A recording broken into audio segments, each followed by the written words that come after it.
lot of people that are not from Portland this year. It's usually like 10 Portlanders and 2 out-of-towners, and this year it's like 10 out-of-towners and 2 Portlanders. It's kind of crazy. But Nick is one of these traveling writers coming to us all the way from Philadelphia. His fiction has appeared in Crack the Spine, Hypertrophic Literary, Third Point Press, and many more. He earned his MFA from Arcadia University in 2015, and he co-hosts the podcast book.record.beer. And I think did you have some beer today, Nick? Not with me, but I will buy some later. Okay. His debut novel just came out. It's called Good Grief, and I'm going to be talking about each book, their press that published them, because we're here to celebrate the presses too. The press that published this book is Maudlin House, and I believe one of the editors from Maudlin House is here too somewhere. Mallory. Yeah. She's right over there. All right, please welcome Nick Gregorio.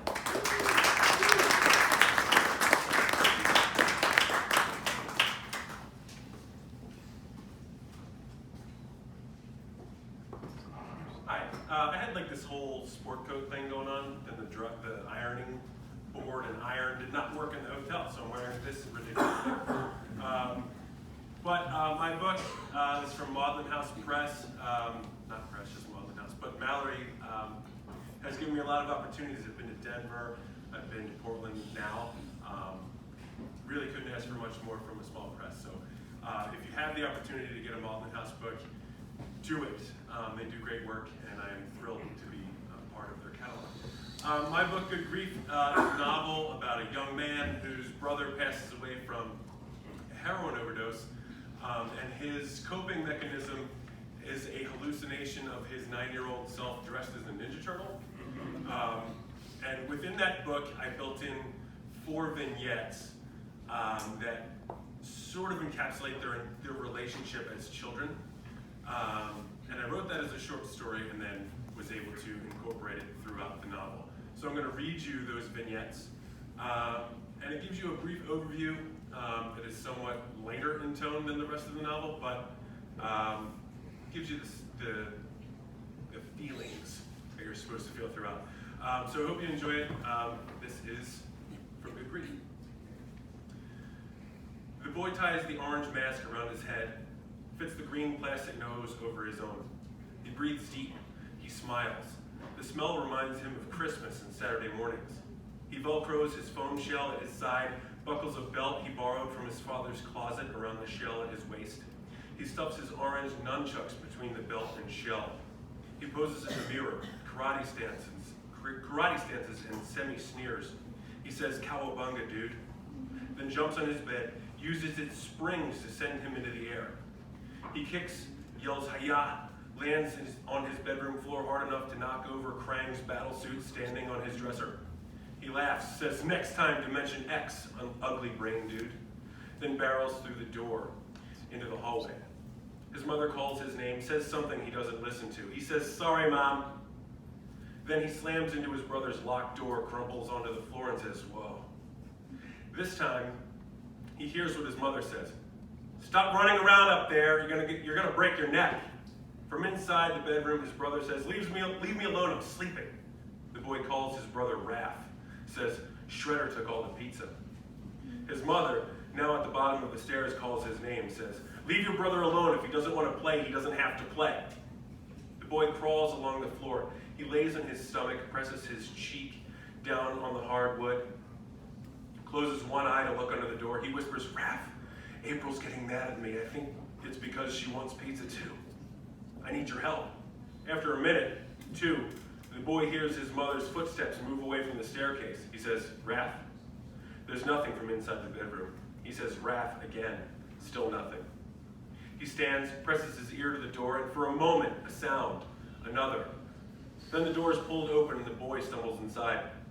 His face against a foam turtle shell held up by arms decorated with elbow pads, he looks up into his brother's eyes, seen through almond-shaped eye holes cut into an orange mask. His brother says, "Let's go get our pizza back." On the front lawn, the boy and his brother fight a horde of Foot Clan. Plastic size swinging, stabbing, slashing, the boy's brother maims robotic soldiers. He punts the severed heads into the air, makes the sound of a metallic crash, a sizzle of ruined circuitry when they hit the blacktop. The boy somersaults on the lawn.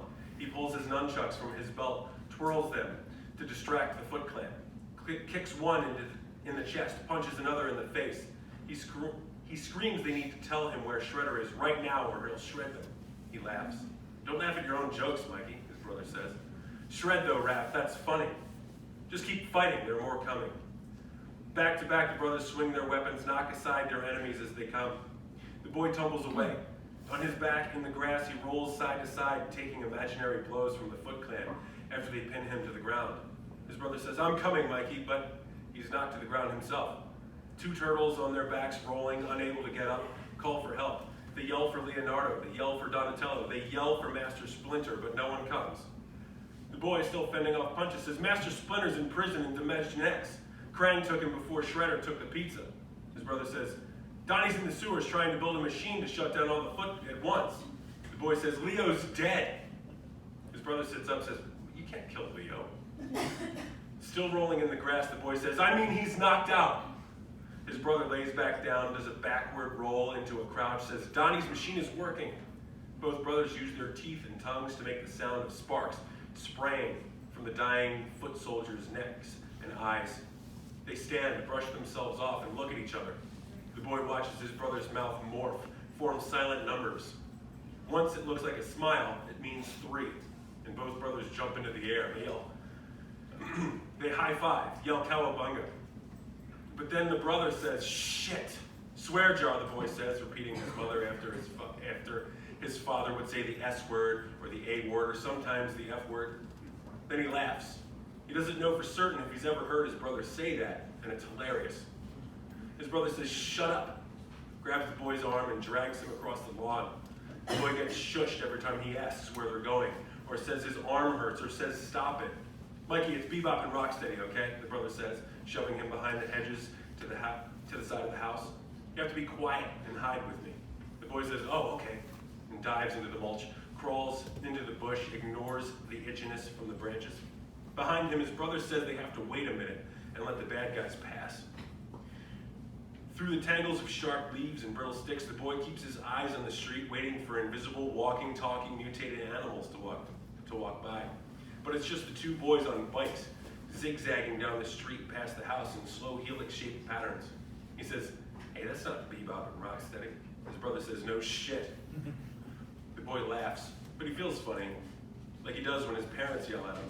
His brother says nothing until the boys on the bikes pass. The boy in the orange mask eats his lunch, still dressed up. His brother took his stuff off, left it on the garage floor before they came inside. The boy stuffs his face, blows bubbles in his chocolate milk, says, Mom, do we have any pizza? His mother says, you love ham and cheese. But I'm Michelangelo and I want pizza, dude, he says, standing, fist on his hips, chin up. Right, Raph? That's not how Mikey stands, his brother says. What? That's Superman, stupid. Their mother tells the boy's brother to be nice, that if they can't get along, they'll have to go to their rooms for the rest of the day. The boy says, Mom, I wasn't even doing anything. You're being too silly, she says. The boy crosses his arms, stares across the table at his brother. His brother says nothing. The boy sticks out his tongue. His brother looks past him to their mother, then gives the boy the finger. Mom, the boy says, dragging the O out. His brother mouths rat. This is the second time, guys, their mother says, stop it. The boy crosses his arms over his chest, stares at his brother out the window at his half-eaten sandwich. His brother pays him no mind. He eats his food, sits up straight, wipes his mouth after each bite, after each sip from his glass. He eats slow, deliberate. After he finishes, in his polite voice, he says, Mom, can I ride my bike down to Jason's house? The boy says, hey, loud and long. The mother says, what about your brother? The boy's brother says, I'll play with him when I get back. He can play my game on Super Mario World. But we're playing Ninja Turtles, the boy says. His brother mouths, shut up. He just told me to shut up. At the kitchen sink, their mother says, I didn't hear anything. And then she says, look, guys, don't make me tell your father you're being nasty to each other. She says the boy's name, tells him to play video games. She says his brother's name, tells him to be back before dinner, and to thank Jason's mother for having him over. The boy in orange says, this sucks. His mother says, swear jar, young man. He points to his brother and says, "He says sucks all the time, and he said shit twice today." Their mother points, yells, tells the boy to go to his room and wait for his father to get home. The boy's bottom lip juts out, his eyes burn. He says, "Will you play with me when you get home?" His brother turns to their mother. Their mother says, "Not until your father and I decide your punishment." The boy says, "But you love the turtles." His brother says, "Not as much as you do." The boy runs upstairs. He slams the door, flings himself onto his bed. He cries loud enough so his mother and brother will hear him downstairs, but neither of them come up for him. So he stops. Then he goes to the window, waits. Once his brother rolls down the driveway on his bike, the boy knocks on the window. Not that he could have been heard, but the brother doesn't look back anyway. The boy sneaks into his brother's room. He deletes his brother's game in Super Mario World. He deletes his brother's game in Super Metroid. He hides the Super Mario Land 2 Game Boy cartridge by dropping it behind the headboard. Then he licks all the buttons on every controller and handheld gaming device in the room. He has to cover his mouth to stop himself from laughing while he rubs his bare feet on his brother's pillow. But the hand doesn't work. He's laughing so hard he's crying while he drags every writing utensil in the room between his toes. Back in his own room, he cracks up. Facing the pillow, he laughs like he did the first time he and his brother ambushed their father, jumped on his back, and called him Shredder. Then he sits up. A pit in his stomach makes him think of the last time he had a stomach bug. He couldn't make it to the toilet, filled the sink with half-digested Kentucky Fried Chicken. But it passes.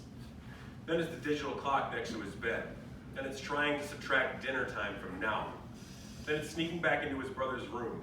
And it's dying over and over again as he can't afford to take his time through each level of Super Mario World.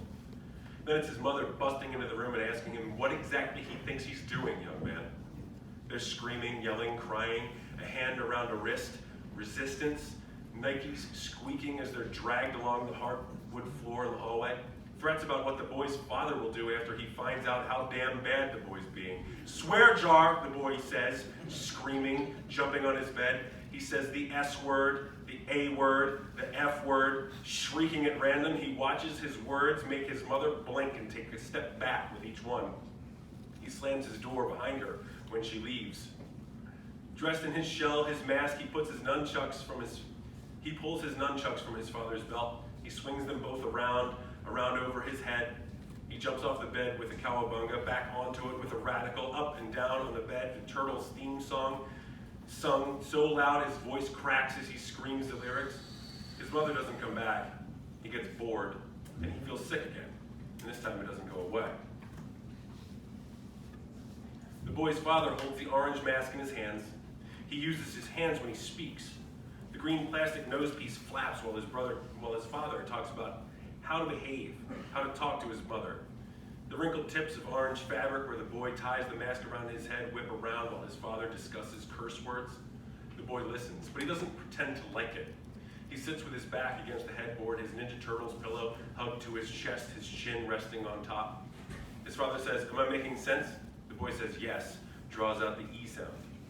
It's a wonderful thing that you and your brother are so close, but he's growing up, and you will too. You can't give him such a hard time about it. Then you'll grow up and not be friends at all. The boy wants nothing to do with his brother, or growing up, or cutting his brother a break, but he nods, says that he didn't mean anything by what he said. He says, "I was mad." Well, now he's mad, and your mother's mad. Are you mad? As far as I'm concerned, no one's killed anybody else. No one's screaming, you guys are clean and clothed. I just want everyone to get along. Think you can do that for me? The boy nods again. Say yes for me, pal. Yes for me, pal. Good one. The boy's father waves his hand, tells him to come down to dinner, tells him he can suit up again for a little bit before bed if he wants. The boy is introduced at dinner as someone who has something to say, and the boy makes his apologies. He kisses his mother's cheek. He holds his hand for his brother to shake. Then he sits down and eats. He doesn't look up from his plate. Last time he got in trouble and got involved with dinner conversation, he felt that people were nodding but not listening.